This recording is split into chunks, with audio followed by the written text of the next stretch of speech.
Hoy tenemos un bloque muy diferente, donde les cuento que vamos a tener un invitado súper especial, que con un poco de suerte, capaz que se transforma en una sección regular del programa, ya que todo lo que he visto de él es absolutamente excelente. Así que le damos la bienvenida al señor Jerónimo Rivera, directamente desde Colombia. ¿Cómo anda, Jerónimo? Hola, muy bien, muy contento y muchas gracias por tus palabras que me llenan de alegría.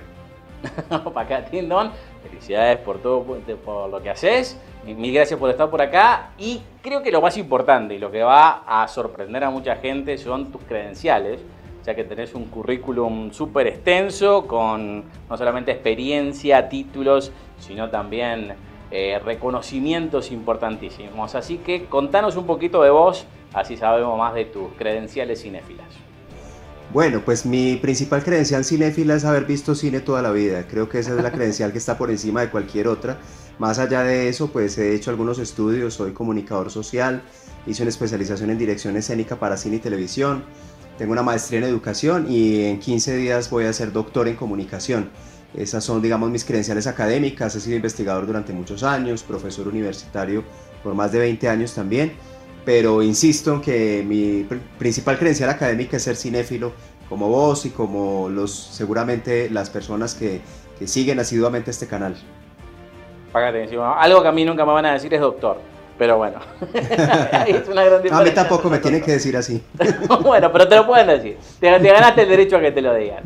Che, y otra cosa muy importante es que has lanzado un canal de YouTube que es realmente muy, pero muy bueno. Así que por favor, decinos cómo llegar hasta ahí y sobre todo qué nos vamos a encontrar en él.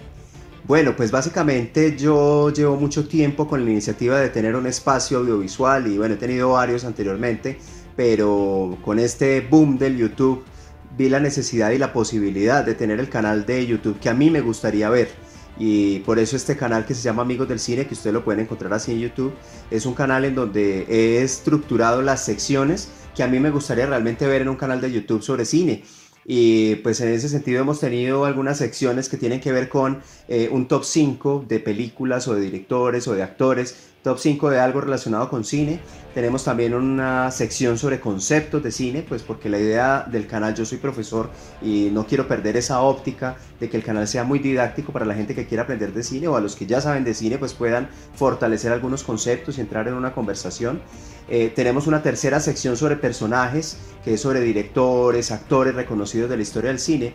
Y tenemos una cuarta sección que se llama Mi Película, que es sobre aquellas películas emblemáticas de la historia del cine. Entonces la apuesta del canal no es una apuesta hacia lo coyuntural ni lo actual necesariamente, sino que estamos apostando a contenidos de larga duración, contenidos que puedan realmente archivarse inclusive y que puedan en un caso tal servirle al director de un cineclub o a un profesor o a un estudiante o simplemente a un cinéfilo para acercarse de mejor manera al cine. Y para nosotros lo más importante es tener esta interacción.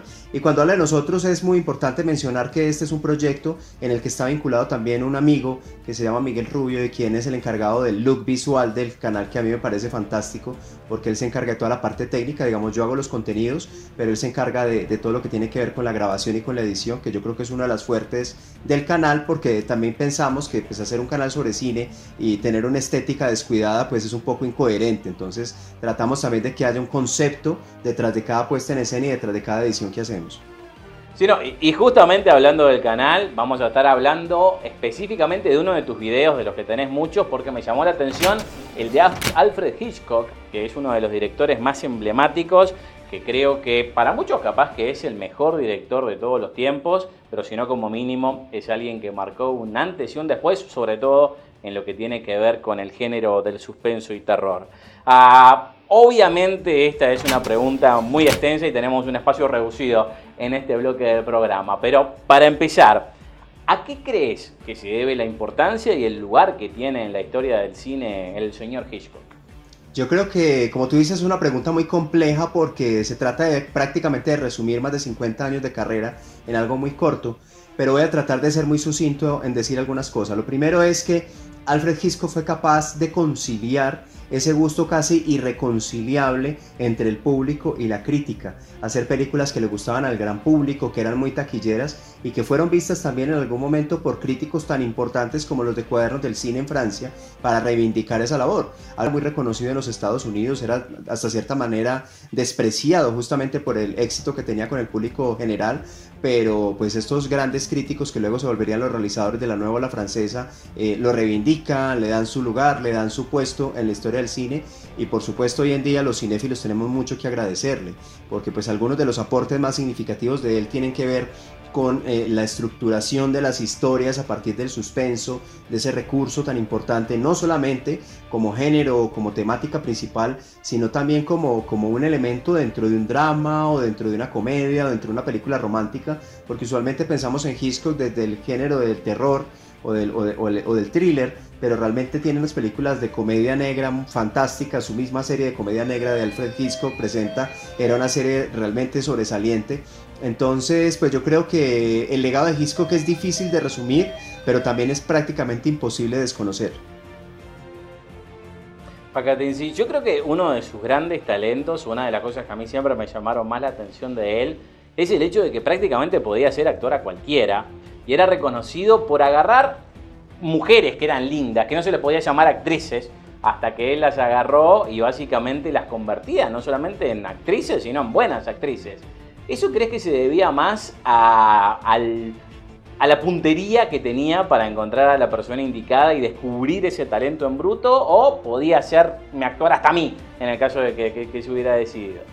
Pues yo creo que en el caso de Alfred Hitchcock lo que queda absolutamente claro es que ese gran director como persona era un tipo medio desagradable, y eso funcionaba muy bien para el género que él estaba trabajando, el género sobre todo del terror, porque básicamente lo que él hacía para que las mujeres, las chicas sobre todo, que es digamos en lo que más se especializaba, sintieran temor en la pantalla, era llenarlas de temor. Y hay un montón de historias y de anécdotas, algunas muy desagradables, de cómo este director se ensañaba con las actrices, las arrinconaba, las presionaba, las traumaba hasta cierto modo. Algo inclusive impensable, lo hablábamos ahora antes de la entrevista, en esta época del Me Too, de las reivindicaciones y por supuesto cosas que cambiaron afortunadamente.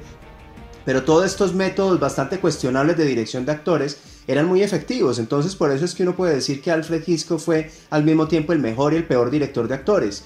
El mejor porque era muy efectivo, porque sus actores salen siempre muy bien, hay unas grandes actuaciones, hay grandes personajes, aclarando que es la actuación de la época, ¿no? Porque si uno lo mira a los ojos de 2018, son actuaciones impostadas, teatrales y demás, pero pues en la época se actuaba así. Pero por otro lado también era un muy mal director de actores, porque era un director al que los actores no le importaban en absoluto. Y hay un montón de frases que dice Alfred Hitchcock, como que los actores son ganado, o que un buen actor es el que recita las líneas y no se choca con los muebles, que hacen que era un tipo muy detestable para los actores, que realmente no respetaba la profesión de los actores, pero como un buen titiritero era capaz de ponerlos en escena, de darles el lugar preciso dentro de la historia y de hacer que lo hicieran muy bien. Sí, no, a forma personal, digo, obviamente las cosas que hacía con sus actrices eran desagradables, y pienso que al día de hoy sería prácticamente imposible que alguien, por más talento y por más plata que hiciera con sus películas, se le permitiera hacer ese tipo de cosas. Pero a la vez hay muchos directores que yo admiro al día de hoy, al estilo James Cameron, que se sabe que son tiranos y así les salen sus películas porque tienen el control de lo que quieren hacer, al punto de que a forma personal hay muchos directores que yo desearía que tuvieran este tipo de control o que pudieran ser tiranos dentro de sus películas, al estilo Paul Greengrass, que creo que no se ganó el derecho por no haber producido taquillazos como para darse estos lujos de dar las órdenes sin intervención del estudio, motivo por el cual, por ejemplo, tuvo que ir a hacerse de Green Zone cuando no, por estos problemas no pudo seguir haciendo la serie Burn. Pero al día de hoy, al menos en estos aspectos, ¿quién crees que sea un director que sea parecido a Hitchcock?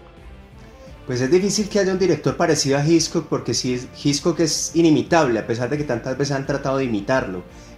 Pues hay directores que lo adoran, que lo admiran, que han tratado de hacer películas muy en el estilo de él, como Roman Polanski, que se confiesa seguidor de Alfred Hitchcock y un fanático antes que ser director de cine. Pero digamos, desglosándolo en distintos puntos, uno puede ver grandes directores de suspenso, yo diría un Denis Villeneuve, por ejemplo. Uno podría ver por otro lado grandes directores de actores como Clint Eastwood. Entonces yo creo que no habría un heredero único de Alfred Hitchcock, sino que de alguna manera todos los cineastas y además los cinéfilos creo que somos un poco herederos de Hitchcock, no solamente en lo que hacemos, sino también en lo que nos gusta ver. Otra cosa importante que él hizo fueron sus aportes técnicos y prácticamente inventos que fueron hasta producto de la época en la que vivía, digo, porque Da Vinci inventó muchas cosas, pero digo, porque nadie lo había hecho antes que él. Digo, simplemente a nadie se le habían ocurrido esas cosas, y él, al haber estado tanto tiempo adelante de estas películas, como que se pudo dar el lujo de marcar diferentes tendencias. En el aspecto técnico específicamente, ¿cuáles crees que han sido sus mayores aportes? Bueno, yo creo que el principal aporte de Alfred Hitchcock fue demostrar que para ser director hay que saber de la técnica cinematográfica y meterse prácticamente en todos los aspectos de la realización. Está clarísimo y se ha dicho muchas veces que Alfred Hitchcock era un director tremendamente minucioso, que planeaba cada uno de los planos de sus películas, que hacía storyboards antes de rodar. Y todo esto lo podía hacer porque dominaba con total perfección la técnica cinematográfica al punto de que era capaz de innovar. Entonces pues tenemos innovaciones tan simples hoy en día como esta del zoom compensado, la posibilidad de generar desequilibrio en el personaje, y esto lo inventa en Vértigo cuando establece la combinación entre un zoom in y un traveling hacia atrás para generar este aspecto de que el personaje va hacia adelante y el fondo va hacia atrás y genera esta sensación de vértigo y de mareo. Tenemos, digamos, muchas innovaciones desde el punto de vista del emplazamiento de la cámara, desde donde ubica la cámara. Recursos narrativos como el MacGuffin, que es un recurso en el cual pues, se hace pasar una parte de la trama de la historia como algo muy importante cuando realmente es un recurso para contar otra cosa. Entonces, cuando uno ve mucho del buen cine contemporáneo, uno puede ver la herencia de Hitchcock en pequeñas cosas, desde pequeñas cosas hasta grandes cosas, y es cuando entendemos que fue un director muy integral, que fue un director no solamente capaz de contar muy buenas historias, un gran narrador, sino también un técnico cinematográfico muy valioso, muy capaz, y que fue capaz de hacer grandes innovaciones a la historia del cine. Sí, no, hablando de Vértigo específicamente, yo creo que también otro de sus grandes aportes fue la utilización del color.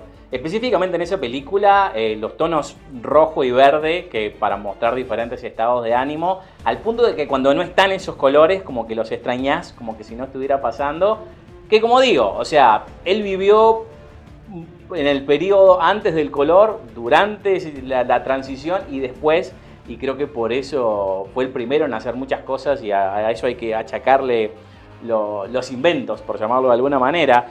Pero otra cosa que también me pareció muy interesante de él es el hecho de los planos secuencia, ya que en La Soga hizo una película que es supuestamente en una sola toma, cosa que era imposible en aquellos momentos porque todavía se estaban utilizando los rollos de película que tenían más o menos 10 minutos, así que obligatoriamente cada 10 minutos más o menos había que hacer un corte, cosa que en estos momentos con las cámaras digitales ni siquiera sería un problema.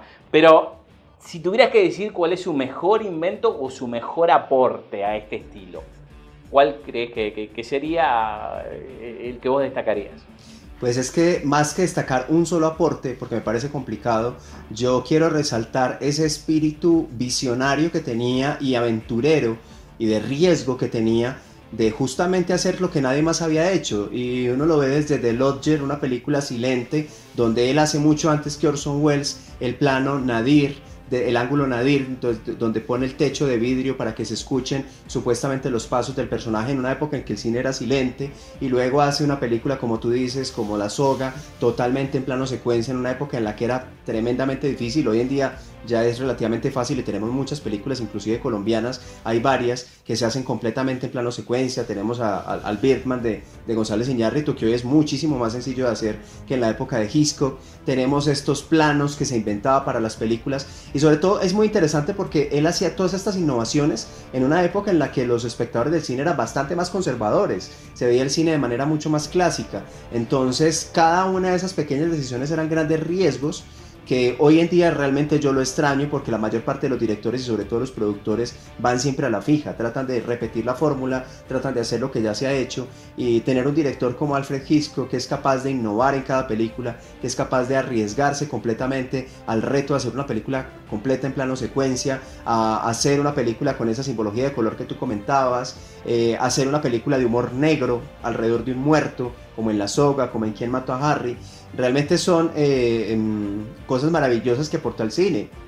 Una muy concreta y muy en la memoria de todos los espectadores es el experimento que hace con Bernard Herrmann y las puñaladas en la película Psicosis, que uno cree que a esta mujer la cosen a puñaladas porque suenan como 50 pasos de violín, 50 puntos de violín, cuando realmente en escena estamos viendo 8 o 9 puñaladas. Entonces, pues hay un montón de pequeñas cositas que él va introduciendo en sus películas, y que uno, si empieza a ver la filmografía en su totalidad, lo que se da cuenta es que hay un legado muy importante de un gran maestro del cine, que en mi concepto inclusive no fue suficientemente reconocido. Yo siento que a Alfred Hitchcock habría que reconocerle aún más el aporte que hizo a la historia del cine.